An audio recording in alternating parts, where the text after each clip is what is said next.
Hello, j'espère que vous allez bien. On est aujourd'hui le 16 avril 2024, il est 5h, presque 5h30. Alors, là, je viens de faire un petit tour d'horizon là, des différents niveaux que je surveille. On est probablement là arrivé à un point qui va être important pour pas mal de raisons. Pour le dollar, vous connaissez déjà les niveaux que je surveille. Alors, ici, c'est intéressant hein, parce que là, on est venu tag ici, hein, donc un niveau important. Et je vous avais indiqué hier que on était sur une consolidation autour de ce niveau et il se trouve que là, on vient d'avoir une acceptation. Alors, bon, comment est-ce qu'on peut évaluer qu'il y a une acceptation ou pas? Là, chacun va avoir un peu ses critères. Moi, le mien, je peux vous le donner, hein. Il n'est pas très compliqué. Lorsque vous avez un niveau comme ça important et que vous avez... Alors, c'est pas seulement des clôtures au-dessus, c'est que moi, j'ai pas forcément envisagé ici, lorsqu'on est sur un trend haussier, la clôture d'une bougie haussière, je vais surtout regarder si les bougies baissières commencent à clôturer au-dessus de ce niveau. Et en l'occurrence, c'est ce qu'on voit ici. Donc là, je suis en 1 heure. Donc bon, en 1 heure, je vais évaluer la tendance en 1 heure. C'est pas, je vais pas aller au-delà. Mais en tout cas, on voit ici que on a cette bougie-là en 1 heure qui est venue clôturer au-dessus de ce point d'intérêt. Et puis après, on commence à en avoir d'autres. Donc moi, c'est comme ça que je vais évaluer l'acceptation d'un prix. Tout comme je vous parlais il y a pas si longtemps du Bitcoin où je vous avais indiqué, si on regardait en daily et qu'on prenait, même regarder en weekly, hein, si on regardait l'ancien ATH, par exemple ici, sur Bitcoin, on avait l'ancien ATH qui était à 64 500 et on voyait que on n'avait pas eu d'acceptation de ce prix. On était venu juste voilà, faire un petit tour et puis hop, on est reparti. Mais on n'avait pas eu ici, en weekly, de bougie baissière qui clôture au-dessus de ce niveau. Alors il se trouve que là, sur Bitcoin, c'est limite en fait. En tout cas en weekly. Voilà, on peut considérer que cette bougie-là, cette bougie ici, est venue clôturer juste au-dessus du niveau de l'ancienne ATH. Mais c'est vraiment, ça se joue à quelques ticks près, hein. En daily, c'est un peu plus franc. Voilà l'ancienne ATH ici. Et on voit qu'on a eu quand même quelques clôtures au-dessus. Donc on peut, en ce qui me concerne, je peux considérer ça comme une acceptation du prix. Ça veut dire, enfin en tout cas moi je l'interprète comme le prix est prêt à aller au-delà. Et que pour l'instant, on reste sur Bitcoin dans une consolidation. Et que on reste pour l'instant contraint dans ce range. On n'en est pas sorti. On n'en est pas sorti. Moi, très clairement, même si ça fera peut-être pas plaisir à mon portefeuille, je serais quand même plus serein qu'on vienne faire un petit tour ici dans cette zone avant d'aller plus haut. Mais bon, là c'est pas moi qui vais décider, c'est le marché. Donc, en ce qui concerne le dollar, on voit bien que là, on a eu une acceptation et que, à mon avis, là, le prochain point de rendez-vous, c'est ce point dont je vous parle depuis un moment déjà, c'est ce volume imbalance ici. Ah, voilà. Donc on va déjà commencer par, c'est même pas un volume imbalance, hein, ici c'est un gap. Gap d'ouverture ici, gap d'ouverture daily. Oui, c'est ça. C'est le gap d'ouverture entre la journée du 1er novembre, mercredi 1er novembre et jeudi 2 novembre. Donc, le dollar a l'air de vouloir s'y diriger. C'est tout comme ça a été le cas ici. Ça va faire probablement ici l'objet, si ce n'est d'un rejet, en tout cas, probablement d'une consolidation. Et ensuite, les prochains points de rendez-vous, là pour moi, ça va être évidemment des points d'intérêt importants, mais à mon avis, à ce moment-là, ça va être pour revenir travailler cette imbalance, donc ça nous amène quand même beaucoup plus haut, hein. Ça nous amène entre les 500, entre les 108 500 et les 109 500. Donc bon, ça ferait pas du bien au risk on.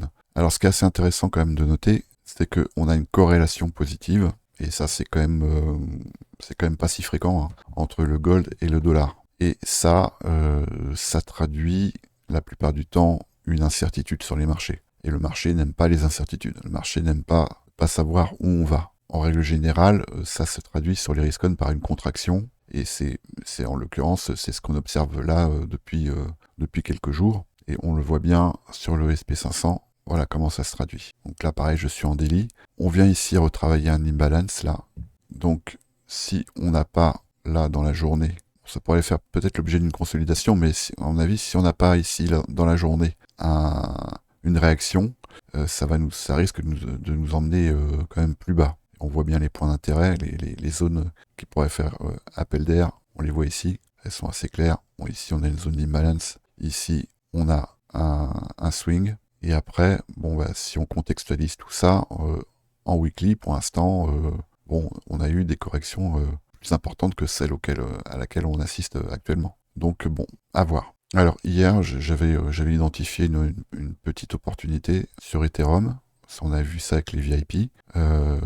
Et bon, en l'occurrence, bon alors là c'était un trade gagnant, hein, c'était un 2 pour 1, mais on voit bien qu'ici on a eu un rejet du prix et qui n'est pas venu prendre ici ce swing. Donc on a eu ici, et c'était une des hypothèses que je vous avais que j'avais identifiée, que j'avais faite hier, c'était que ici ça pouvait très bien être la création d'un lower high. Et on va le voir ici en 1 heure. Voilà. Donc là, le prix a l'air quand même de vouloir se diriger vers la création d'un nouveau plus bas creux et qui serait dans ce cas-là sous les 2850. Donc on va bien observer ce qui va se passer aujourd'hui. C'est quand même pas incroyable. Mais on est actuellement sur les alts. Sur Bitcoin, on est en bas de range. Et sur les alts, on a, moi j'ai eu beaucoup d'alertes qui ont sonné hier.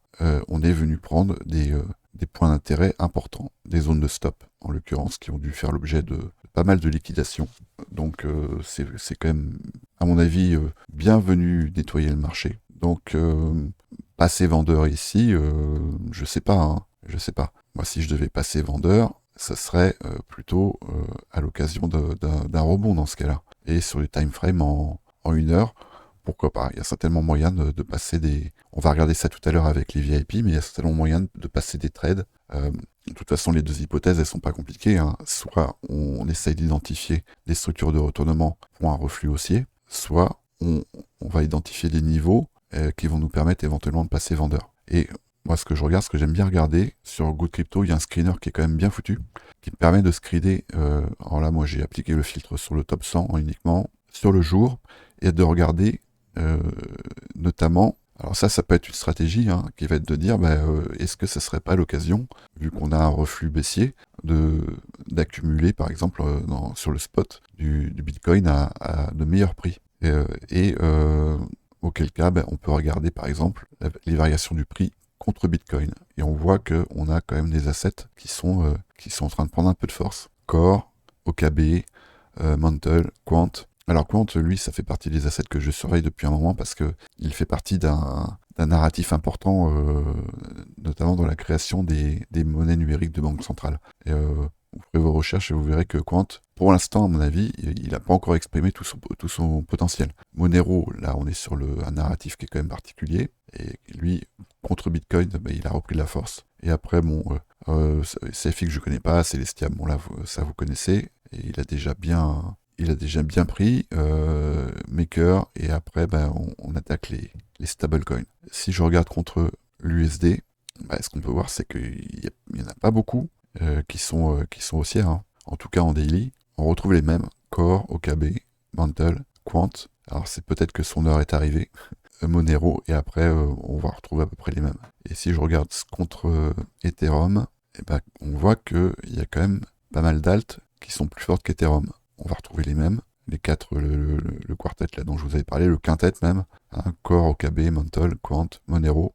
Et après, on voit que a priori, Ethereum entraîne pour l'instant la plupart des alts dans son sillage. Donc on va regarder ça après avec les VIP. Je reviens là-dessus sur le niveau du TradFi. On voit que le marché actuellement, il semble être stressé dans une période d'incertitude. On voit bien le SP500, on voit bien le Nasdaq qui est en train de venir ici travailler cette imbalance. On voit bien le Dow Jones qui a un momentum qui est quand même plus faible que ses deux copines, que ses deux frangines. Mais pour l'instant, les trois viennent retravailler une zone d'intérêt. Donc c'est-à-dire que on est ici sur les indices, sur des zones qui pourraient occasionner un bounce. Donc moi, en tout cas, c'est pas ici, là, actuellement, que je passerai vendeur. Si je devais passer vendeur, ce serait ça à l'occasion d'un reflux, avec l'hypothèse que ce reflux est dans le registre de la création d'un plus bas sommet. Et on verra ça tout à l'heure. Il va aussi dans le sens d'un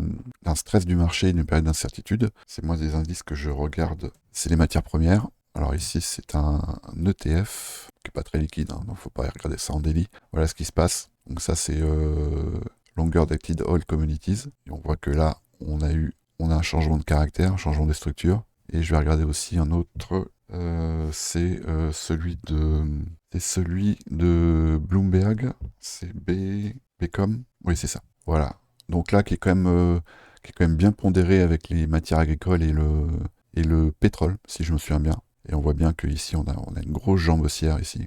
Donc le narratif de l'inflation, il est là également, hein. Et puis un autre que je regarde aussi, c'est le DBLCI. Voilà, c'est sur le marché allemand. Et voilà, et là c'est vraiment clair ce qui est en train de se passer, hein. On voit bien ici qu'on a un changement de caractère qui est vraiment massif. Et là, c'est en unité de temps daily. Donc là, on est vraiment sur un narratif inflationniste qui est quand même très fort. Donc qu'est-ce que ça va avoir comme impact? Ça sur les marchés, je sais pas. Je sais pas. Mais en tout cas, là, il faut vraiment être extrêmement prudent à mon avis. Je m'arrête là pour les non-VIP, je continue avec les VIP, on va essayer de regarder un peu les niveaux qu'on peut éventuellement surveiller. Allez, bonne journée.